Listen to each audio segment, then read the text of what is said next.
జనరల్గా స్థానిక సంస్థల ఎన్నికలంటేనే అధికార పార్టీకి అనుకూలంగా ఉంటాయి. రేపు గ్రామాలకు ఏమైనా ఫండ్స్ కావాలన్నా, లేకపోతే ఎంపీటీసీలకు ఏమైనా ఫండ్స్ కావాలన్నా ఉంటుంది. ఇంత ఉన్నప్పటికీ కూడా ఈ ప్రభుత్వం మీద వ్యతిరేకత ఉండి 50% కూడా సీట్లు రాలే. వాళ్ళు అనుకుంటాను మేము 50% గెలిచామని చెప్పి. 50% కూడా సీట్లు రాలే. గెలిచిన వాళ్ళని తన ఖాతాలో వేసుకునే ప్రయత్నం చేయొచ్చు, కానీ ప్రజలు మాత్రం కాంగ్రెస్ పార్టీ పట్ల ఎంత విముఖత ఉందో దీన్ని బట్టి అర్థం కావాలి. రేవంత్ రెడ్డి గారు ఈవెంట్ మేనేజర్ లాగా మారిపోయిండు. ఇవాళ ఫుట్బాల్ ఏదో మెస్సీ ఫుట్బాలు, సింగరేణిలో కోటలు బాగు చేయడానికి పైసలు లేవు. సింగరేణిలో అప్పులు తెచ్చుకుంటే తప్ప జీతాలు లేని పరిస్థితి ఉంటే సింగరేణి నుంచి 100 కోట్ల రూపాయలు ఖర్చు పెట్టి 70 కోట్ల రూపాయలు ఆయనకి ఇచ్చి ఒక క్రికెట్ స్టేడియంని దాన్ని మార్చి కోట్ల రూపాయలు ఖర్చు పెట్టి ఎంసీహెచ్ఆర్డీలో తన ఫుట్బాల్ ట్రైనింగ్ కోసం ఒక గ్రౌండ్ తయారు చేసుకొని దానికి కోట్ల రూపాయలు ఖర్చు పెట్టి ఇలా 100 కోట్ల రూపాయలు సింగరేణి డబ్బులు ఖర్చు పెట్టి సింగరేణి కార్మికులకి కోటల బాగు ఏమి పైసలు లేవు, కానీ రేవంత్ రెడ్డి గారికి మాత్రం తన ఈవెంట్ మేనేజ్మెంట్ కోసం మాత్రం 100 కోట్లు ఖర్చు పెట్టడం అనేది ఇలా ఉత్తర తెలంగాణ ప్రజానికం అంతా కూడా ఏవేగించుకుంటున్నారు. రెండవది, ఎక్కడ కూడా ఏ ఊరికి పోయినా ఒకటే అంటున్నారు, భర్తకు పెన్షన్ ఉంటే భర్త చనిపోతే భార్యకు వస్తుంది తప్ప భార్యకు వయసు మిగిలినా కూడా పెన్షన్ వస్తలేదు. 3 రకాల పెన్షన్లు, అసలు హ్యాండిక్యాప్డ్ వాళ్ళకి సర్టిఫికేట్లు ఇచ్చిండ్రు, అప్లోడ్ చేసిన ద్వారా పెన్షన్ లేవు. ఇవాళ భర్తలు చనిపోయిన అనేక మంది వాళ్ళకు పెన్షన్ లేవు, కొత్తగా పెట్టుకున్న వాళ్ళకు పెన్షన్ లేవు. 4,000 రూపాయలు 6,000 రూపాయలు దేవుడు ఎరుగు, కానీ ఉన్నదాన్ని కూడా ఇస్తలేరు. ఏ ఊరికి పోయినా గ్యాస్ సిలిండర్ల మీద కూడా ఎప్పుడో ఒక 4 ఏళ్ల క్రితమో 5 ఏళ్ల క్రితమో వాడుకున్న గ్యాస్ సిలిండర్లు యావరేజ్, అంతకుముందు 3 సిలిండర్లు వాడినారు, 4 సిలిండర్లు వాడిని చెప్పి వాటికే ఇస్తున్నారు తప్ప ఎక్కడ కూడా పూర్తి స్థాయిలో సిలిండర్లు కూడా డబ్బులు పడతలేవు. కేంద్ర ప్రభుత్వ పరమైన 46 రూపాయలు మాత్రం ఒక సిలిండర్ మీద టంచన పడుతుంది తప్ప రాష్ట్ర ప్రభుత్వం ఇచ్చేటువంటి సిలిండర్ల మీద ఇచ్చే సబ్సిడీ మాత్రం పడతలేమని చెప్పి గగ్గోలు పెడుతున్నారు. ఇక మిగతా హామీలు అంటే అవి ఎక్కడ అమలైతే లేవు.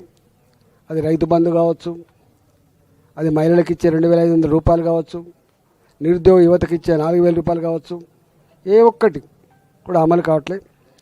తెలంగాణ ప్రజానికాన్ని విజ్ఞప్తి చేస్తున్నా, ఇవాళ మాటల గారిలో మీడియాని మేనేజ్ చేసి ప్రజలు అదరకొట్టి బెదరకొట్టి ఈవెంట్ మేనేజ్మెంట్ లాగా నడుపుతుంది తప్ప ప్రజాప్రభుత్వంగా మాత్రం నడుపుతలేరనే విషయం గుర్తెరగమని చెప్పి కోరుతున్నా. ఇవాళ ఈ సర్పంచ్, ఈ వార్డు మెంబర్ ఎన్నికల్లో కూడా విపరీతంగా డబ్బులు ఖర్చు పెట్టి మద్యం ఏరులై పారిచ్చి ప్రలోభ పెట్టేటువంటి ప్రయత్నం చేసి ఖాతాలో వేసుకోవడం కాదు, ప్రజాభిప్రాయం గెలుచుకోవాల్సి ఎక్కడ ఉందని చెప్పి నేను విజ్ఞప్తి చేస్తున్నా. మూడవది, ఈ మధ్య వారం 10 రోజులుగా చూస్తున్నాం, బీఆర్ఎస్ పార్టీ 1,000 కోట్ల రూపాయలు కుంభకోణం చేసిందని చెప్పి స్వయంగా వాళ్ళ కూతురు మాట్లాడుతుంది. లేదు లేదు, మీ భర్తనే ఆనాడు కేసీఆర్ బిడ్డగా అల్లుడిగా మీరే చేస్తున్నారని చెప్పి పడుతున్నాడు. నేను మొదటి నుంచి మొత్తుకుంటున్నా, హైదరాబాద్ నగరంలో పొట్ట చేత పట్టుకొని వచ్చిన వాళ్ళు 30 గజాలలో 40 గజాలలో 60 గజాలలో ఇండ్లు కట్టుకుంటే 40 ఏళ్ల క్రితం కట్టుకున్న 50 ఏళ్ల క్రితం కట్టుకున్నటువంటి ఇండ్లని నిర్దాక్షిణ్యంగా హైదరాబాద్ నుంచి కూల్చేస్తున్నారు. వాళ్ళు కట్టుకున్న ఆశల సౌదాన్ని కూల్చేస్తున్నారు. మరి పేదల పట్లనేమో న్యాయం ఉంది. ఇప్పుడు మనం చూస్తున్నాం, పెద్దలేమో 2,000 కోట్ల రూపాయల భూములు, 3,000 కోట్ల రూపాయల భూములు, 5,000 కోట్ల రూపాయల భూములు, మరి గిన్ని ఆరోపణలు వస్తున్నా కూడా మరి ప్రభుత్వం ఏం చేస్తున్నట్టు ప్రజలు ఆలోచించమని చెప్పి కోరుతున్నాం. మేము మొదటి నుంచి మొత్తుకుంటున్నాం, పేదలకు ఒక న్యాయం, పెద్దలకు ఒక న్యాయం. ఇవాళ కొన్ని సందర్భాల్లో కోర్టులను కూడా మేనేజ్ చేసే ప్రయత్నం చేస్తున్నారు, మేనేజ్ చేస్తున్నారు. నా దగ్గర ఎల్లమ్మ బండి అని ఉంటుంది కుక్కడపల్లిలో, 97 ఎకరాల భూమి, అది ఎకరం 70 కోట్లు 80 కోట్లు ఉంటుంది. దాదాపు 7,000 కోట్ల రూపాయల భూమి నేను 2007 నుంచి కొట్లాడ పెట్టుకొని ఆపిన.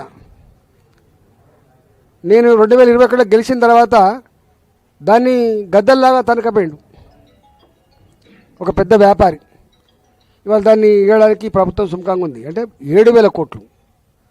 ఒకవైపు జీతాలు ఇవ్వడానికి పైసలు లేవు, నన్ను కోసినా కూడా రూపాయి రాదు, రిటైర్మెంట్ ఉద్యోగులకు జీతాలు లేవు, గ్యాస్ సబ్సిడీ ఇవ్వడానికి పైసలు లేవు, పెన్షన్లు ఇవ్వడానికి పైసలు లేవు, గ్రామ పంచాయతీలలో సఫాయిలకు జీతభత్యాలు ఇవ్వడానికి పైసలు లేవు, గ్రామ పంచాయతీలో పనిచేసినటువంటి పాత బిల్లుకి ఇవ్వడానికి పైసలు లేవు.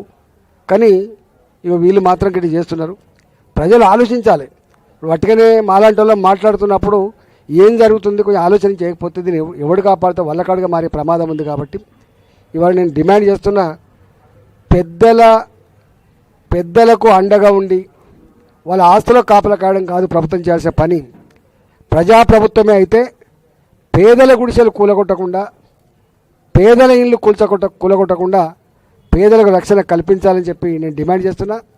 ఈ వచ్చినటువంటి ఆరోపణలు ఏవైతున్నాయో ఒక్కొక్కటిగా ఎంక్వైరీ చేసి వాటిని అన్నీ కూడా హ్యాండ్ ఓవర్ చేసుకొని ప్రజాపరం చేయాలని చెప్పి నేను డిమాండ్ చేస్తున్నాను.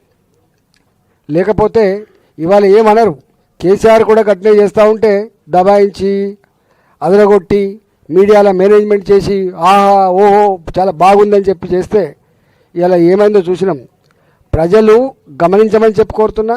ప్రజలు సందర్భం వచ్చినప్పుడు తప్పకుండా రియాక్ట్ కావాలని చెప్పి కూడా కోరుతా ఉన్నాం. రేపు 2వ విడత 3వ విడత కూడా ఎన్నికలు జరగబోతున్నాయి. కాబట్టి నేను మళ్ళీ విజ్ఞప్తి చేస్తున్నా, డబ్బులు కాదు ముఖ్యం, దావతులు కాదు ముఖ్యం, క్యారెక్టర్లోని కమిట్మెంట్లోని మీతో ఉండి పనిచేసేటువంటి నమ్మకం ఉన్న వాడిని గెలిపించాలని చెప్పి నేను వినమ్రంగా విజ్ఞప్తి చేస్తున్నా.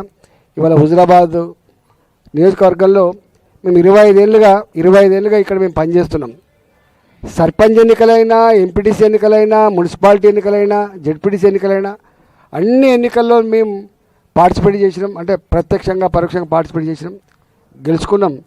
ఈసారి కూడా అంటే మేము 2 ఏళ్ళు అవుతుంది మేము ఇక్కడ లేమని చెప్పి ప్రచారం జరుగుతున్నప్పటికి కూడా మా మీద విశ్వాసం ఉంచి నమ్మకం ఉంచి మీరు గెలిపించారు. తప్పకుండా ఈ గ్రామాల అభివృద్ధిలో మా సర్పంచ్లకు తోడుగా నేను కూడా వాళ్ళ ఎంబడి ఉండి ప్రజలు ఏ నమ్మకాన్ని విశ్వాసాన్ని ప్రదర్శించిందో వాటిని వమ్ము చేయకుండా నడిపిస్తామని చెప్పి కోరుతా ఉన్నాం. గెలిపించిన ప్రజానికానికి వాళ్ళకు ధన్యవాదాలు తెలియజేస్తూ, మరీ ముఖ్యంగా ఇవాళ కమలాపూర్ గ్రామం 2,001 కోట్ల రూపాయలు ఖర్చు పెట్టిండ్రు.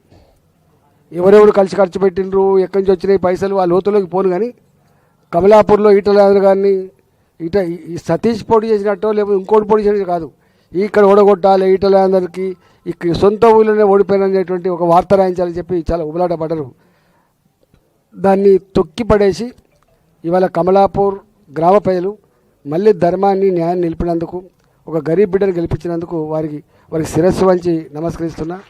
అదేవిధంగా గూడూరు కూడా పక్కపొంటే ఉంటుంది. ఇలా ఏదైనా డెవలప్మెంట్ కనబడుతుంటే ఆ గూడూరు దుబ్బల మీద కనబడుతుంది. పిచ్చి కుక్క లెక్క మాట్లాడి కొంతమంది అయితే ఏం చేసిండ్రు ఈటల గారు, ఎట్లా అయింది ఈటల గారు. మరి కేసీఆర్ అంతటా ఉన్నాడు ముఖ్యమంత్రి, ఎందుకో వేరే కాన్స్టిట్యూన్సీలో కాకపోయా. లోకల్గా ఉండేటువంటి నాయకుడు ఆయన యొక్క కమిట్మెంటు, ఆయన అర్హత మీద ఆధారపడి డెవలప్మెంట్ వస్తుంది తప్ప ముఖ్యమంత్రి వచ్చి అన్ని కాన్స్టిట్యూన్సీలు డెవలప్ చేసినా ఉండదు అనే జ్ఞానం కూడా లేదు. ఇవాళ ఆ దుబ్బల మీద కనబడి ఉంటే అవన్నీ ఇవాళ గూడూరు ప్రజానికం గొప్ప మెజార్టీతో గెలిపించింది, చాలా గొప్ప మెజార్టీతో గెలిపించిండ్రు. మిగతా కూడా అక్కడక్కడ మేము సరే ఒక్క ఓటుతోడు 2 ఓటుతోడు పోయినప్పటికీ కూడా మా వాళ్ళు గొప్ప కొట్లాడినరు. ఇవాళ నువ్వా నేను అన్నట్టు మాత్రం నిలబడగలిగినరు. రాబోయే కాలంలో తప్పకుండా ఇలా వేనవంక, హుజురాబాద్, అదేవిధంగా మా జమ్మికుంట, ఇల్లంతకుంట ఈ 4 మండలాలకు 17వ తారీఖున ఎన్నికలు జరగబోతున్నాయి. కాబట్టి ఆచితూచి ఆలోచించి ఓటేయమని చెప్పి నేను విజ్ఞప్తి చేస్తున్నా. వచ్చే ఎంపీటీసీ జెడ్పీటీసీ ఎన్నికల్లో కూడా తప్పకుండా ఇదే పద్ధతిలో మేము కష్టపడి పనిచేస్తాం, గెలుచుకునే ప్రయత్నం చేస్తాం. మున్సిపాలిటీ ఎన్నికల్లో కూడా ఇదే పద్ధతిలో పనిచేస్తామని చెప్పి తెలియజేస్తా ఉన్నాం.